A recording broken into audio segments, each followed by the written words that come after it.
एक पार्टिकल है पी, ये मूव कर रहा है रेफरेंस सर्किल पर, रेफरेंस सर्किल पर सर्कुलर मोशन में, रेफरेंस सर्किल के सरकमफ्रेंस पर पार्टिकल पी। और इस पी का perpendicular, foot of perpendicular N या एम, ये एन मूव कर रहा है one of the diameter of circle पर, एम मूव कर रहा है on another diameter of the circle पर। एम और एन इन दोनों का ही मोशन सिंपल हार्मोनिक मोशन है। तो अब सिंपल हार्मोनिक मोशन में अक्सर हम दो पार्टिकल्स की बात करेंगे। एक पार्टिकल तो वो जो सर्किल पर मूव कर रहा है, और जो इसका फुट ऑफ परपेंडिकुलर है, जो एक्चुअल में सिंपल हार्मोनिक मोशन कर रहा है, इसे भी हम पार्टिकल ही कहेंगे। अब ये सोच लीजिए कि पी को हम देख ही नहीं रहे कि पी है कहाँ है नहीं है, बस हम एन को मूव करते हुए देख रहे हैं, एन का मोशन हम देख रहे हैं। तो एन अपने आप में एक पार्टिकल है, एम अपने आप में एक पार्टिकल है। ठीक है, तो सिंपल हार्मोनिक मोशन करते हुए पार्टिकल के लिए हमने कुछ टर्म्स, कुछ वर्ड्स बार बार यूज करने पड़ेंगे। Terms used in simple harmonic motion, कुछ टर्म्स हमें यूज करनी पड़ेंगी सिंपल हार्मोनिक मोशन में। सबसे पहला टर्म है क्या? Reference circle. और ये कुछ भी नहीं है, जिस सर्किल से हमने पूरा मैथमेटिकली डिफाइन एनालाइज किया है सिंपल हार्मोनिक मोशन को, उस सर्किल को ही हम रेफरेंस सर्किल बोलते हैं।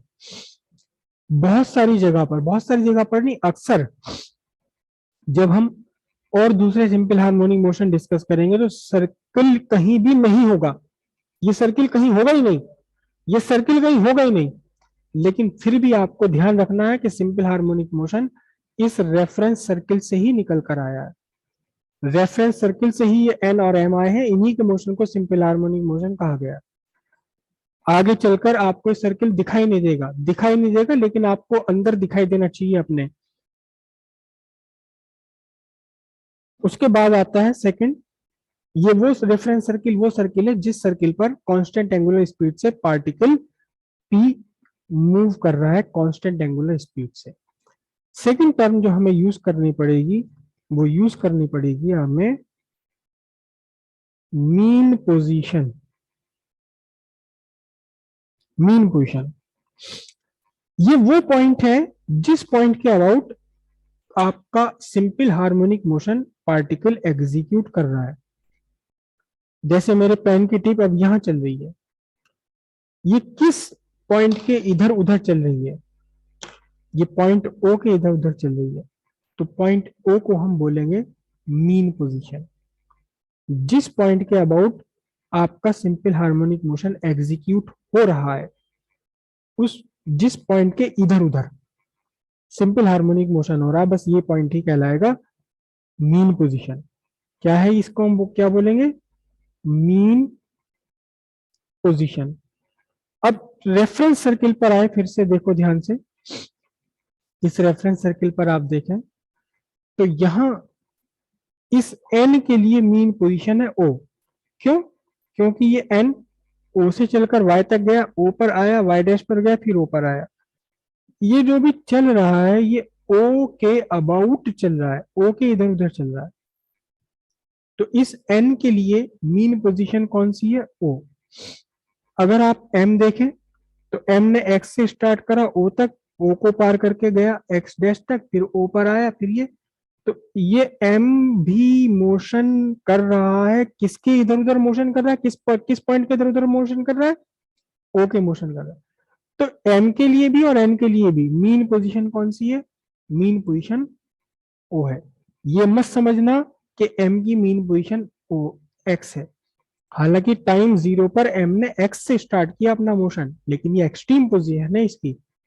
किसकी एम किस पॉइंट के अबाउट मूव कर रहा है, किस पॉइंट के दोनों तरफ मूव कर रहा है, किस पॉइंट के इधर उधर मूव कर रहा है? ओ के इधर उधर मूव कर रहा है। तो O is the mean point, O is the mean position. समझ आई आपको बात? जिस पॉइंट के इधर उधर मोशन कर रहा है आपका पार्टिकल, सिंपल हार्मोनिक मोशन जिस पॉइंट के अबाउट हो रहा है, जिस पॉइंट के इधर उधर मोशन हो रहा है सिंपल हार्मोनिक मोशन, वही पॉइंट आपका मीन पोजीशन है। सेकंड, थर्ड पॉइंट जो हमें यहाँ याद रखना है, वो याद रखना है एक्सट्रीम पोजीशन। एक्सट्रीम पोजीशन सीधी सीधी बात है, ये ओ है, मैं इस पॉइंट को यहाँ लिखूं ए, इस पॉइंट को मैं यहाँ लिखूं बी, तो ये बी क्या है, बी और ए आपकी एक्सट्रीम पोजीशंस है। पार्टिकल ए तक जाता है, वापस ओ तक, फिर बी तक जाता है, फिर वापस ओ तक, तो ए और बी दोनों ही एक्सट्रीम पोजीशंस है। इसमें से एक पॉजिटिव एक्सट्रीम होगी और दूसरी कही जाएगी नेगेटिव एक्सट्रीम। हो सकता है ये नेगेटिव पॉजिटिव एक्सट्रीम हो, ये वाली नेगेटिव एक्सट्रीम हो, डिपेंड करता है कंडीशंस पर। देखिए जरा ध्यान से, यहां एन के लिए y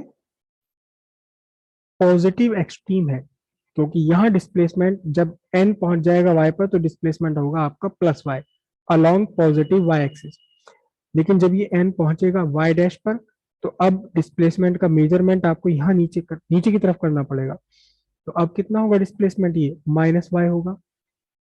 तो इसलिए y डैश एक्सट्रीम पोजीशन है, y positive extreme, y dash negative extreme.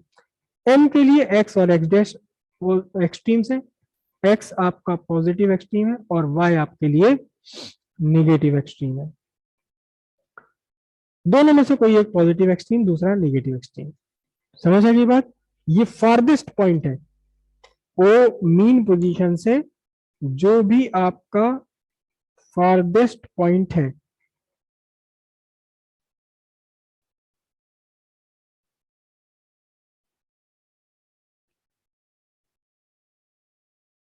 Mean position से, जो भी फार्देस्ट पॉइंट है वो फार्देस्ट पॉइंट आपका एक्सट्रीम पोजीशन कहलाई जाएगी। ठीक है, ओके।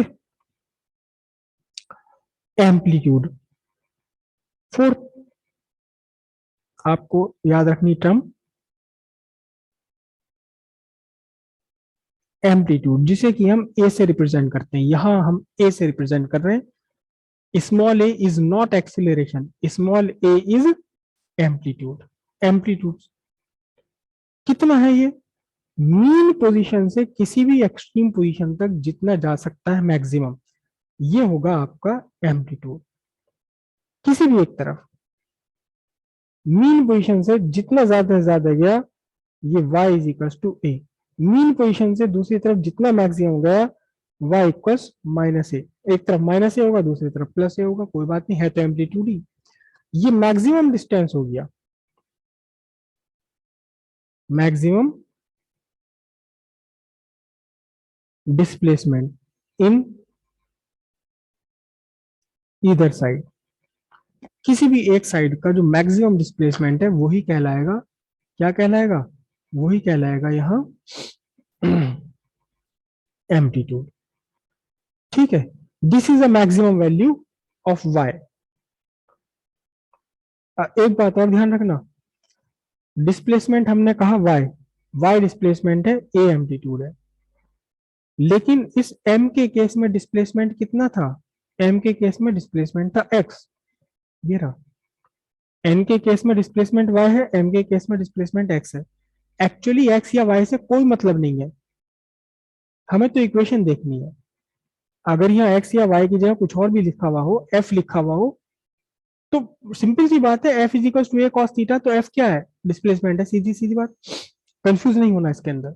तो एम्पलीट्यूड क्या है, एम्पलीट्यूड मैक्सिमम डिस्प्लेसमेंट है, maximum value of displacement in either side. अब इसी वजह से निकल कर आता है स्पैन। स्पैन क्या है, एक एक्सट्रीम पोजीशन से दूसरे एक्सट्रीम पोजीशन तक का डिस्टेंस, एक एक्सट्रीम पोजीशन से दूसरे एक्सट्रीम पोजीशन तक। मतलब ये है आपका distance between two extreme positions, distance between two extreme positions. और ये कितना होगा भाई, ये कितना होगा, ये सीधी सीधी बात है, ये ट्वाइस ऑफ एम्पलीट्यूड होता है हमेशा। एक तरफ एम्पलीट्यूड है, दूसरी तरफ भी एम्पलीट्यूड है, तो स्पैन उसका दुगना हो गया, ट्वाइस ऑफ एम्पलीट्यूड। ठीक है जी। उसके बाद आपके एक और टर्म हम बार बार यूज करेंगे। कौन सी टर्म यूज करेंगे? Angular frequency. ये पहले भी आपको बता दिया ओमेगा। ओमेगा एक्चुअल में तो है क्या? एंगुलर स्पीड किस पार्टिकल की, जो मूव कर रहा है रेफरेंस सर्किल पर। लेकिन इसी ओमेगा को हम एन या एम के लिए एंगुलर फ्रीक्वेंसी कहेंगे। ठीक है, एक्चुअल में क्या है ये? It is angular speed of P. लेकिन एंगुलर फ्रीक्वेंसी कही जाएगी किसके लिए? फॉर एन और एम। एन और एम के लिए इसको एंगुलर फ्रीक्वेंसी कहा जाएगा। ठीक है जी। उसके बाद एक और हमें याद रखना है क्या? टाइम पीरियड, जिसे कैपिटल टी से रिप्रेजेंट करेंगे। टाइम पीरियड क्या है? एक्चुअली में तो टाइम पीरियड है वो टाइम जिस टाइम में इस पार्टिकल ने एन ने अपना एक ऑसिलेशन कंप्लीट किया है। तो टाइम पीरियड क्या है? एन का वाई तक जाना, ओ तक लौटना, फिर वाई डैश तक जाना, फिर वापस ओ पर आना। इस पूरे काम में जितना टाइम लगा वो कहलाएगा टाइम पीरियड ऑफ एन। इसी तरह एम का एक्स से ओ तक जाना, एक्स डैश तक जाना, वापस ओ तक आना, फिर एक्स तक डैश तक आना, ये कहलाया जाएगा टाइम पीरियड ऑफ एम। लेकिन एक्चुअली ये किसका टाइम पीरियड है? ये जो मूव कर रहा है पार्टिकल सर्किल पर, जितनी टाइम में ये पूरा एक सर्किल मोशन कंप्लीट करता है, वही उतने ही टाइम में एन का मोशन होगा, उतने ही टाइम में एन एम का कंप्लीट मोशन होगा। तो एक्चुअली ये टाइम पीरियड किसका है? टाइम पीरियड ये है आपका time taken to complete one oscillation by M और एन। यह एक्चुअल में सिंपल सी बात है। ये क्या चीज है? ये टाइम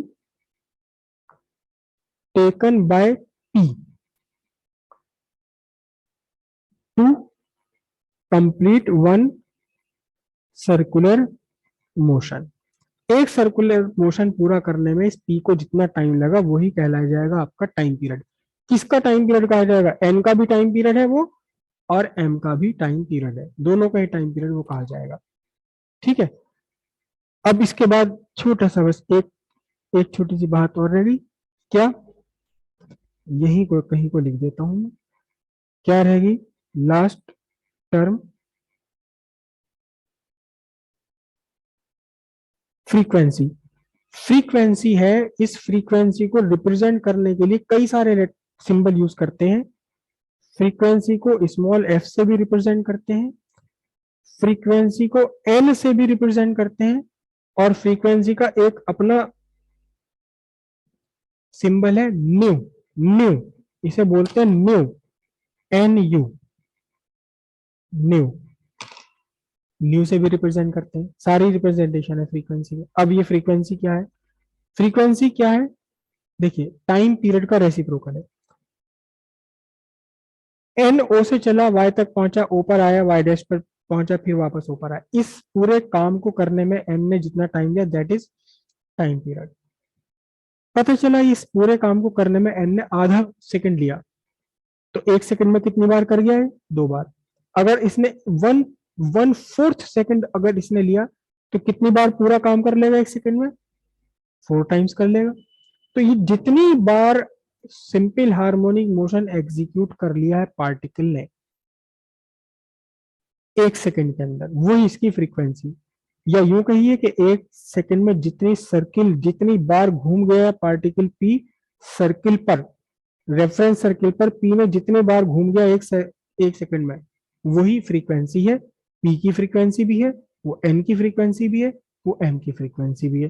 तो फ्रीक्वेंसी क्या है? फ्रीक्वेंसी है number of oscillations, number of oscillations in 1 second. या या number of circular motion in 1 second. 1 second में जितने सर्कुलर मोशन कर लिए पी ने, उसे भी हम क्या कहेंगे, फ्रीक्वेंसी ही कहेंगे।